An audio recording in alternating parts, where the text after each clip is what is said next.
Terve. Tein sen piirustuksen, mitä on sairaus ja mitä on se, mikä aiheuttaa kaiken sen, minkä takia on kaikki ongelmat meidän nykypäiväisessä yhteiskunnassa tai maailmassa. Ja tämä on aika hyvä. Tai sitten tämä lähti tämmöisestä muuhia, jonka hän yritti näyttää sellaista vertauskuvaa, että mitä skitsofrenia on, tai mitä se on, tai mitä sairaus on ihmisessä. Se on tavallaan semmoinen kuoppa päässä. Mutta niin se on, me ollaan vajaavaisia, omalla tavallaan kaikki tänä päivänä. Ja tietysti mitä sairaampi on, sitä enemmän sä oot tavallaan vajaa. Ja me ollaan kaikki tavallaan tällä hetkellä vajaita. Ja mitä enemmän mä oon ainakin kasvanut tässä näin, niin mitä sitä enemmän mä huomaan, että meillä ei ole oikeastaan kypsiä aikuisia välttämättä hirveästi, ainakaan liikaa, tai kypsiä ihmisiä meidän ympärillä. Ja sen takia meillä on tämmöinen epätaloudellinen yhteiskunta. On paljon vajaavaisuutta ja kukaan tulee enemmän kaikkea näitä ongelmia, mistä tässä puhutaan. Ja tämä kaikki johtuu vain sairaudesta, eikä siitä, että ihminen olisi itsessään paha. On tässä kuva, mä ehkä laittaa sen siihen. Minkä se Joo, eli minä järjestä laittaa. Tai ehkä näin. No. Eli periaatteessa homma menee niin, että sairaus on sellainen organismi, ja ne on tavallaan parasiittisia infektioita, on tietysti maantoi, siellä on sieninfektioita, mitä ihan kaikenlaisia varmaan. Ne on tavallaan semmoista teknologiaa, millä pystytään manipuloimaan ihmistä tunteen, emootion kautta, mikä on vaan kemiaa loppujen lopuksi. Ja ihmisen positiivisen piirteiseen kuuluu, kemiaan kuuluu ilo, ahkeruus, rakkaus, tiedätkö, hyvinvointi, epäitsekkyys. Kaikki tällaista on ihmisen luonnollisia. Ja sitten nykyään me yritetään, tai nykyään moni yhteiskunta selittää, että sellaisina että ne olisi kuitenkin luonnollisia meillä nämä negatiiviset piirteet, että niiden kanssa vaan pitää oppia elää ja niistä ei voi ikin päästä eroon. Ja sitten me eletään tällaisessa epätäydellisessä yhteiskunnassa, kun meillä on ratkaisua, miten voitaisiin hoitaa se ongelma. Esimerkiksi kaikissa tämmöisissä vanhoissa teksteissä siellä on sanottu, että mistä kärsimys tai totuus liittyy siihen, että meillä on joku syy, miksi me kärsitään, mutta me ei ymmärretä sen syytä, joten me ei osata parantaa sitä, joten me kärsitään niistä syistä. Ja sitten tämä sairaus, kun se on meissä, niin se johtuu tavallaan epäterveellisistä elämäntavoista. Mutta jossain vaiheessa se siemenhän tulee meihin, mikä näissä uskonnoissa on sanottu, että se on se siemen, siellä on se asia, mikä tulee meidän sisään ja me elätetään sitä meidän elintavoilla ja se tuo meissä piirteitä esiin, mitkä aiheuttaa meille kärsimyksen ja sekasorron. Tavallaan se, miten me ollaan sitten, erotutaan toisistamme ihmisinä, tavallaan sillä tapaa myös, että meillä on sotia, kanssakäymisiä ja rikollisuutta ja kaikkea tällaista.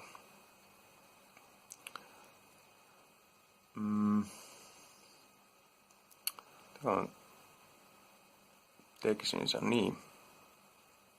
Jos miettii, että se manifestoituu, niin se on fysiikkaa, kemiaa ja biologiaa, ja se olento tulee ihmisen sisään sellaisen organismina, joka aiheuttaa niitä tunteita. Mä laitan tällä. Eli täällä on tämä surullinen ihminen, kello on nyt kolo päässä.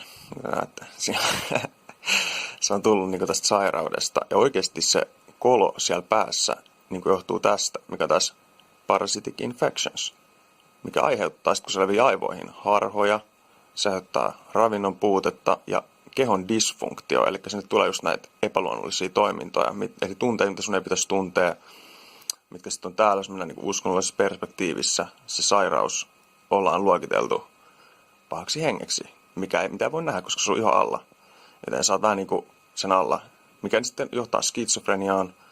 Todellisuudessa loisinfektio on tämä asia, joka aiheuttaa epäluonnollisia tunteita, harhoja, haluja. Ja periaatteessa meistä on kaikki nykyään tämän lain alla, mikä on se synnin laki. Eli se synti onkin oikeasti loisinfektio, joka saa ihmisen halumaan jotain epäluonnollisia asioita, mikä pilaa kaiken. Me ollaan kaikki eri tasolla siinä, joka tekee meistä epäluonnollisia ihmisiä. Periaatteessa kaikki on sen skitsofrenia alla tai jollain tapaa, mutta ei se kaikille ilmene sitten samalla tavalla. Skitsofreenikko, se on hooseasti sairas, se on vähän se on vähän niiden loisten hallussa. Ja sitten ne loiset hallitsee sitä ihmistä, ja niillä on tämmöinen ego, eli valheellinen minäkuva, mikä tulee just sen ylpeyden, ahneuden, vihan, kateuden, laiskuuden. Ja sitten on craving, vähän niin kuin se cravinghän elättää niitä, eli se tietynlainen halu saada niille ruokaa. Ja sitten se himokin elättää niitä tietyllä tapaa. Se pyörittää sitä niin luomaan yhteiskuntaa ihmisten sisältä. Ja sitten tähän koloon liittyy myös inorgaaniset mineraalit, kaikki hevimetallit, raskasmetallit, sitten sellaiset mineraalit, mitkä tukkii ruumista. Ja nämä niin kuin tukkii sun elimet. Ja sitten siinä käy niin, että sun keho ei pysty niin kuin, niin sitten siinä käy silleen, että ne tukkii niitä sun hormonallisia keskuksiin. Ja ne ei pysty tuottamaan niitä hormoneita. Sun keho ei pysty tuottamaan niitä hormoneita ja verenkierros tulee huonompi. Eli nesteet kiertää huonommin ja hormonit kiertää huonommin. Sä et voi tuntea samalla elämää. Ja tää niinku on yksi osa sitä, minkä takia sit sun immuunisysteemi ja kaikki menee huonommaksi. Ja sitten siihen liittyy vielä tää traumaattinen kokemus. Paranoia via experience. Eli jos sua kohdellaan väärin, sulle tulee tosi vahva semmoinen kokemus siitä, että sä et voi luottaa ihmisiin. Mutta se taas liittyy omalla tavallaan tähän itse sairauteen ja sen tuottamisiin harhoihin ja mitä se voi tuottaa. Mutta sitten taas se liittyy siihen, että ne muut ihmiset on tavallaan sairaita ja ne kohtelee sua väärin. Eli loppujen lopuksi on se sama asia. Se on se sama niin kuin loisinfektio, mikä aiheuttaa trauman. Tavallaan tulee se sut ulkopuolelta tai sisäpuolelta, koska ne ihmiset, jotka tekee sulle väärin, ne on niin kuin tavallaan sairaita ja niitä ohjaa tämä valheellinen minäkuva, mikä on tämä saatana, eli tämä loisinfektio, mikä niinku tekee niistä vajaavaisia ja vähän niin kuin hullui. Ja ne ei niinku ymmärrä sitä. Ja sitten se tämmöinen vertauskuva niin kuin siitä, kun tämä teki tämmöisen kuun, että me ollaan tämmöisiä kuita, keillä on reikiä päässä, epätäydellisiä planeetoita, missä on kraatereita, niin sitten mä niinku vertaisin siihen tämmöiseen niinku puuhun, missä on kääpä.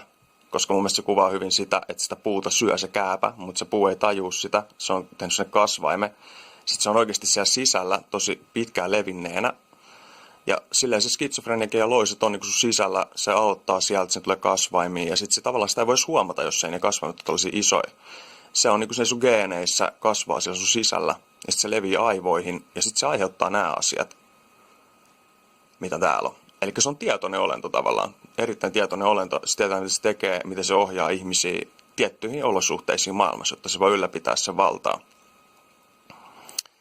Ja näin se toimii. Näin toimii niin kuin saatanan hallitsema maailma, niitä loisten hallitsema maailma ihmisen kautta, miten pistää ihmisrotu orjuuteen. Eli se ei oikeastaan liity organisaatioihin omalla tavallaan, koska nämä organisaatiot on sitten tällaisten sairaiden, tällaisten ihmisten, ketkä on tämän egon ja valheellisen minäkuvan alla, niiden pyörittämiä, eikä ne välttämättä tajusta. Mutta oikeasti niitä ohjaa se, mikä on niinku niiden sisällä. Niitä on joskus sanottu demoneiksi, kaikista tämmöisistä, mitä ne nyt on. Oikeasti ne on loisia. Ne on niinku, luultavasti se on tällaista teknologiaa. Jotkut sanoo, niin en tiedä, mun mielestä tämä on aika semmoinen hyvä. Ja sitten, että jos tämän lain ja tämän sairauden voittaa tavallaan, tämän niin kuin Jeesus teki, se paastolaiva sen ulos. Mutta on paljon muitakin työkaluja, mitä voi käyttää. Ja selvitä, että se ei vaikuta sun kautta tähän maailmaan. Se on tärkeää myös niin kuin ymmärtää. Jos sä opit ymmärtää syyn, minkä takia, miten sä oot vahingossa edes. Koska ihmistä ei yleensä taju, että ne aiheuttaa vahinkoa ympärillensä, koska ihminen on itsessään niin kuin rakkaus ja ei se halua tehdä tällaisia asioita. Niin se sitten tapahtuu. Mutta tässä oli tämmöinen hauska. Sitä voi auttaa. Tietysti tämä on tämmöisiä tieteellisiä. Ja kyllä se on. Tämä on true shit. Tämä on true shit. Jep. Yes.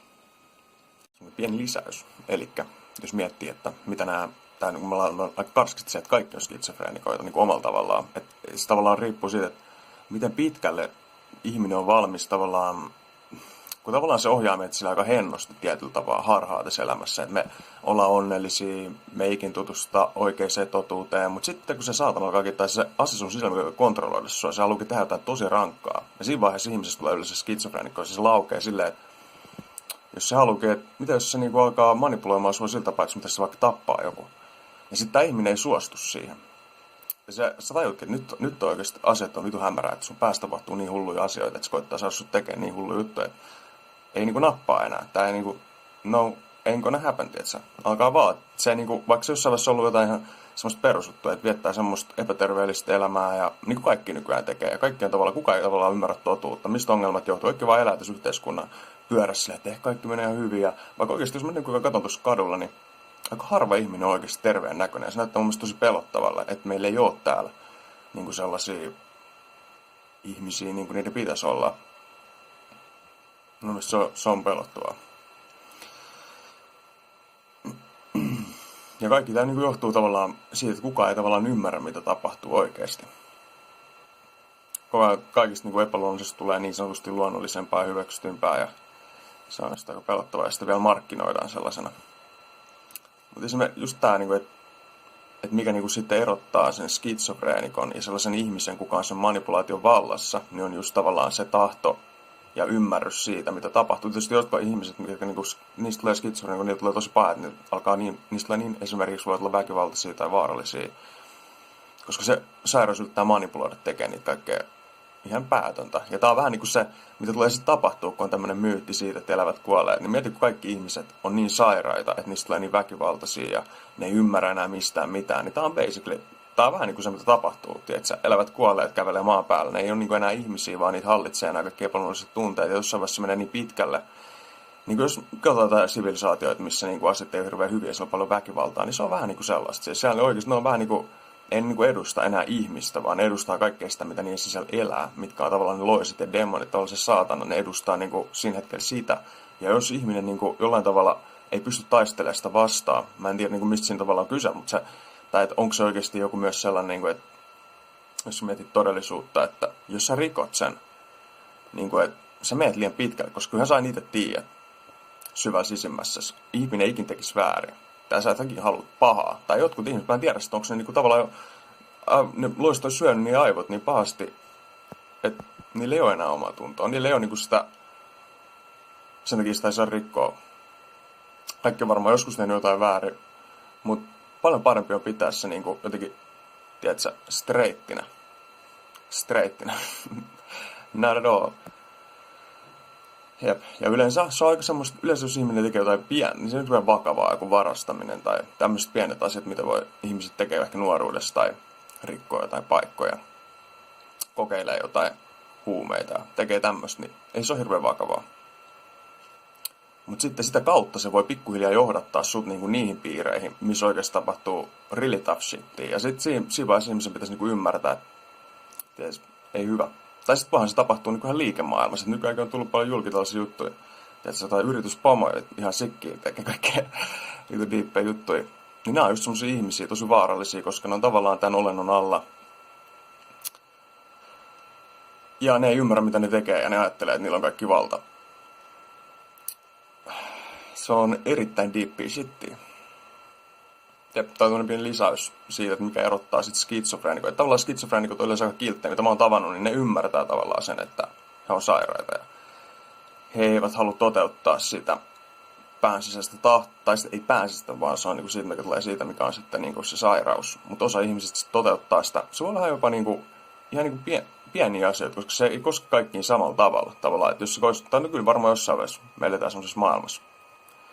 Jos ei ihmiset muutu tai niinku ymmärrä niinku totuutta, niin sitten me tullaan elää jossain vaiheessa semmoisessa varmaan aika dystopisessa, apokalyptisessa maailmassa. Jep. Se vaatii kovaa työtä jokaiselta. Kukaan ei voi oikeastaan auttaa sua muulla kuin antamalla tietoa. Ja myös se, oikeasti se voi auttaa tosi paljon, että antautuu sille, mikä on niinku Jumala tai Kristus. Se löytyy teidän sisältä, koska se on se teidän aito oma tahto. Sitten niin kuin erotatte. Sen jälkeen te olette näkee kaiken sen, mikä on ennen tuntunut tavallaan, mikä on tavallaan pitänyt teidät onnellisena, niin alkaakin tuntua niin kuin turhamaiselta, koska siinä ei ole mitään järkeä. Se kaikki vaan tyydyttää teidän jotain niin sanottua onnellisuuden tunteen tarvetta, mikä ei ole edes aitoa. Se on aika jännä juttu. Ehkä tavallaan se aluksi on vähän silleen, että tylsä, kun katsoo maailmaa, niin tää on ihan hullu paikka. Ei täällä oikeastaan mitään luonnollinen ihminen voi tehdä. Tuntuu, että se toivoisi, että se pääsisi jonnekin maalle, elättää perhettä ja tällaisia perusjuttuja, mitä nyt ihmisille kuuluu. Ja nykymaailma on aika niin kuin mun mielestä eksynyt siitä. Totta kai täällä on myös sellaisia ihmisiä. Joo. Se oli pieni lisäys tuohon. En tiedä, onko mulle tuntunut siltä, että meidän niin tämmöiset esimerkiksi hoitohenkilökunta, ne ei ymmärrä oikeastaan näistä sairauksista mitään, ja sitten vaan määrätään niin kuin lääkkeitä. Ne on kyllä joissain tapauksissa varmaan ihan hyviä, koska osa ihmisistä on ne on niin syvällä siinä sairaudessa, että se on tosi vaikea parantaa, eikä meillä on osaamista tänä päivänä sellaiseen, tai kyllähän meillä olisi varmasti, kunhan meillä olisi vaan se tieto ja ihmiset ymmärtäisi, mistä se johtuu, niin me voitaisiin parantaa ihmisiä, ihan semmoisia vakavastikin sairaita. Se prosessi on tosi hankala, koska se aiheuttaa kipua, koska se on levinnyt se organismi sinne, se levittää kaikkia toksiineja, kun se kuolee, ja sitten se on rankkaa touhua. Jopa niin kuin mun kohdalla se on ollut, välillä on tullut tosi pelottavia oloja. Varsinkin just silloin, kun sä osut oikeasti tavallaan se sairaus kuolee, niin se aiheuttaa kipua ja sinne levii niitä toksiineja ja tuntuu, että joku sydän pysähtyy ja kaikki tällaisia voi tulla. Siis pääkipuu, mutta se jopa kuumottavin on se, mitä täältä sydämestä, kun se on sinne pesinyt. Se tuntuu sillä kuumottavalle kyllä. Ja tämä on tämmöinen pieni selvennys, kun mä sanoin kuitenkin, että kaikki on vähän skitsofrenia alla. Mutta mä tarkoitan sillä sitä tietynlaista sisäistä manipulaatioa. Ja kyllä meidän sisältä. Se on vähän niin kuin, voisi ajatella, että semmoista, jos mietittäisiin toista rotu ulkoavaruudesta, mikä on luonut tämmöisen teknologian, millä manipuloida ihmistä sisältä, koska ne ymmärtää, mihin ihmisen kemia perustuu ja millainen meidän luonnollinen kemia on ja miten sitten sotkee se manipuloimalla meitä sisältä. Tavallaan vähän kuin kaukosäädin. Varsinkin jos se yhteys tänne korkeimpaan on kiinni, niin se tavallaan välttämättä ihmiset ei ymmärrä, kun ne kasvatetaan harhaa koko elämä. Ei sitä just. Kyllä moni kuitenkin. Monella vielä. Mut koko ajan se vähän kyllä nyt tulee koko ajan hullu juttu enemmän.